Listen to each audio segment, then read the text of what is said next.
dia menjadi musuh. Jadi ada anak itu yang sifatnya dia menjadi musuh bagi orang tuanya. Allah menyampaikan di dalam surat At-Taghabun ayat yang ke-14 bahwasanya di antara sifat anak, ada anak itu yang menjadi musuh. Ketika orang tuanya ke barat, dia ke timur. Ketika orang tuanya ke timur, dia ke barat. Kiblatnya tidak pernah sama, selera ibadahnya tidak pernah sama, sehingga kemudian dia selalu memusuhi orang tuanya. Dan itu merupakan bagian dari salah satu ujian berat dalam kehidupan kita.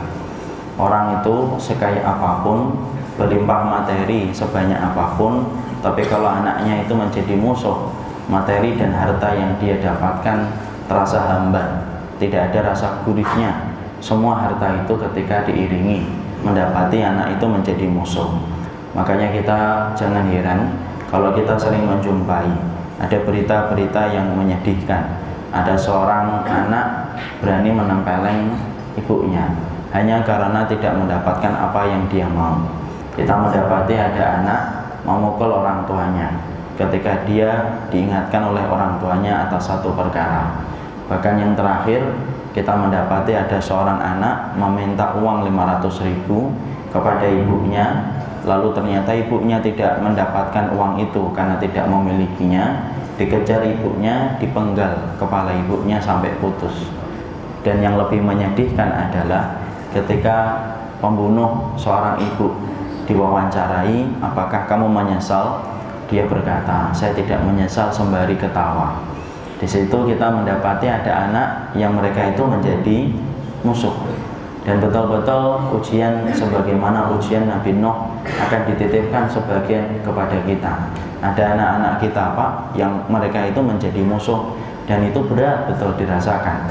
Sempit dada kita kalau kita tidak memiliki iman ketika salah satu suratan takdir anak dan keturunan kita menjadi musuh. Nabi Nuh, anak itu menjadi musuh baginya. Kita bisa bayangkan Nabi Nuh berdakwah, mengajak manusia kepada jalan Allah, tapi justru putranya tidak mau beriman kepada apa yang disampaikan Nabi Nuh. Betapa perihnya hati Nabi Nuh ketika selalu mendapati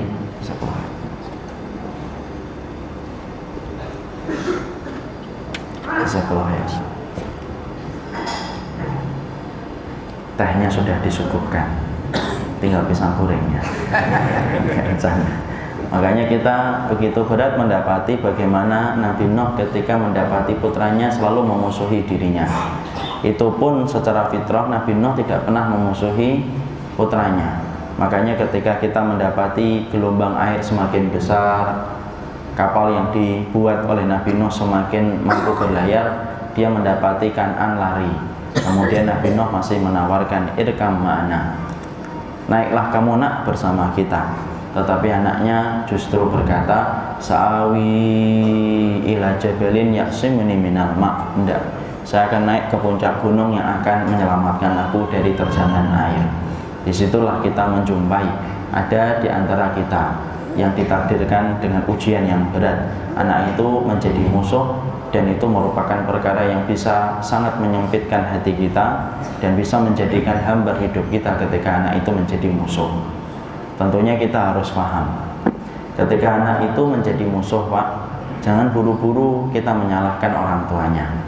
Banyak masyarakat kita, saya mungkin dulu, saling menyalahkan kalau ada anak menjadi musuh bagi orang tua.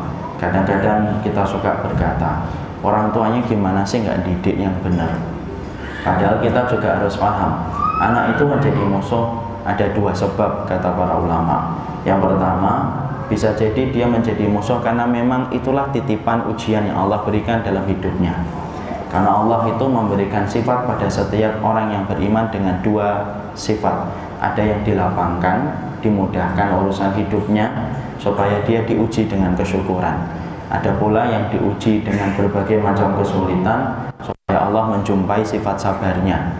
Dan kita tidak tahu pada pelajaran apa Allah menakdirkan dalam episode kehidupan kita. Makanya kalau kita mendapati ada seorang anak kok betul-betul menjadi musuh bagi orang tuanya, jangan buru-buru menyalahkan anak, jangan buru-buru menyalahkan orang tua, karena sukanya kita berkomentar semacam itu. Kadang-kadang di pondok kita menjumpai justru anaknya ustadz paling nakal. Kemudian kadang-kadang di luar kita sering mendapatkan ada anak yang nakal padahal orang tuanya rajin beribadah ke masjid, ibunya sering rajin ikut taklim. Di situ kita paham ada sebab yang pertama, ada anak yang menjadi musuh karena itu menjadi ujian yang Allah khususkan bagi keluarga itu, karena Allah ingin tahu apakah dia lebih mencintai anaknya ataukah dia mencintai Allah dan Rasulnya dengan ujian yang dia dapatkan itu. Makanya jangan buru-buru menunjuk kepada keluarga ketika anak itu menjadi musuh. Kita tidak pernah tahu, Pak, bagaimana perjuangan bapak dan ibunya ketika mata kita tidak mampu melihat secara sempurna. Bisa jadi bapaknya itu ketika malam sholat qiyamul lail, tumpah air matanya untuk mendoakan anaknya. Bisa jadi ibunya setiap membaca Quran menetes air mata untuk bertawasul supaya anaknya menjadi solih. Tapi apalah daya, sesungguhnya hati anak itu yang menggenggamnya Allah, bukan kita, Pak. Kita semuanya sih pengen anak kita itu tidak ada yang menjadi musuh, tapi fahami, yang menggenggam hatiku, yang menggenggam hatimu adalah Allah, dan Allah lah yang mampu memutarbalikkan setiap hati manusia. Disitulah kita paham kadang-kadang ada anak yang menjadi musuh disebabkan itu merupakan bagian dari suratan takdir episode kehidupan manusia. Ada sebab yang kedua, bahwasanya anak itu menjadi musuh disebabkan karena pola pendidikan yang salah, tidak mengerti bagaimana kewajiban yang harus dilakukan. Akhirnya anak menjadi musuh karena ternyata sering sekali kita ini durhaka kepada anak sebelum anak itu durhaka kepada orang tuanya. Bukankah kita ingat satu kisah nyata dalam satu riwayat Baihaqi, bagaimana Umar bin Khattab pernah didatangi seorang laki-laki membawa anaknya dalam kondisi marah ketika menjumpai anaknya, dalam kondisi anaknya durhaka kepadanya. Umar bin Khattab berkata-kata panjang mengingatkan anaknya tentang dosa durhaka kepada orang tua.